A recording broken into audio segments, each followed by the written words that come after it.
Более 2 миллионов леев выделило Народное собрание на капитальный ремонт здания гражданской обороны в Камрате. После завершения ремонта предполагается разместить в складах оборудование японского предприятия «Фуджикура», с которым гагаузские власти подписали соглашение. Решение о выделении денежных средств далось непросто. Власти автономии обсудили все «за» и «против». Мы вкладываем средства в здание, которое останется здесь. Это здание останется навсегда. Оно не уйдет ни в Кишинев, не уйдет ни в Японию. Оно останется здесь.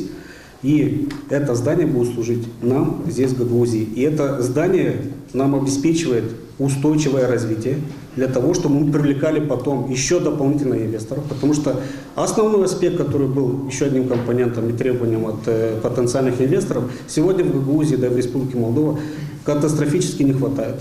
Мы за 3 года окупаем это здание за счет ремонта. Фуджикура платит за это. Плюс к этому наши люди работают.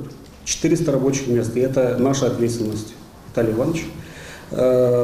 400 рабочих мест, это как минимум 3 человека в семье, это 1200 человек в радиусе 45 километров. Ремонт здания планируется произвести в течение 2 месяцев, а уже в январе предоставить 400 рабочих мест. Такие планы обеспокоили членов законодательного органа. По мнению депутата Сергея Чернева, успеть в срок будет очень сложно. Здесь надо сделать за 2 года ремонт, ввести оборудование и поставить еще и людей, обучить людей, чтобы они работали. Это нереально. Нереально. И прибыль мы сегодня ставим туда 9 миллионов лей, и нам обещают, что через 2 года мы эти 9 миллионов где-то заберем. Может заберем, может и не заберем обратно. Григорий Дюльгер призвал депутатов к тому, чтобы поддержать данный проект, так как в противном случае это отпугнет будущих потенциальных инвесторов. Все вот эти затраты, которые будут сделаны к тому же зданию, без разницы, кому оно принадлежит, оно останется на территории Гагаузии. И здесь правильно коллега сказал, наверное, самое важное, что здесь нужно смотреть более вглубь, в связи с тем, что если мы сегодня не поддержим данный проект, то мы отпугнем всех инвесторов, начиная не только от иностранных, но и своих же местных. Виталий Чебан отметил, что есть необходимость в гарантии, которой послужит заключение инвестиционного договора.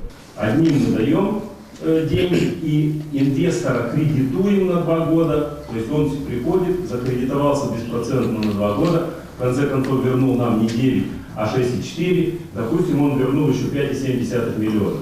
Я бы предложил, и я спрашивал, что, наверное, этому инвестору нужно было бы закрепить свои обещания каким-то инвестиционным договором.